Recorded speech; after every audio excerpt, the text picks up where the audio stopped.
যে রোজা রাখে আমার জন্যই রাখে, মানুষকে দেখাবার জন্য সারাদিন না খেয়ে থাকার কোনো প্রশ্নই ওঠে না। সুবহানাল্লাহ। সুতরাং রোজা যে রাখলো সে আমার জন্যই রাখলো। ওয়া আনা আজজি বিহি, রোজার পুরস্কার আমি আমার হাত দিয়ে দেব। সুবহানাল্লাহ, আমার হাত দিয়ে দেব। ম্যানেজার যদি বলে এই কাজগুলি করলে পরে বেতন, নির্ধারিত বেতন পাবা, আর এইটা যদি করো তাহলে বেতনটা আমি দেবো আমার হাত দিয়া, তাহলে এমপ্লয় যারা তারা বুঝতেই পারবে যে মালিক যখন নিজেই দেবে তাহলে ম্যানেজারের মতো দেবে না, মালিক মালিকের মতোই বড় করে দেবে।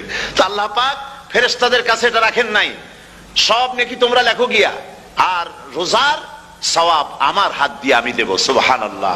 এরপরে আল্লাহ পাক বলছেন, অন্য রেওয়ায়েতে এসেছে রোজা আমার জন্য, আর রোজাদারের পুরস্কার আর কিচ্ছু না, রোজাদারের পুরস্কার আমি আল্লাহ নিজেই পুরস্কার হয়ে যাব। সুবহানাল্লাহ। হাদিস শরীফে এসেছে রোজা রাখলে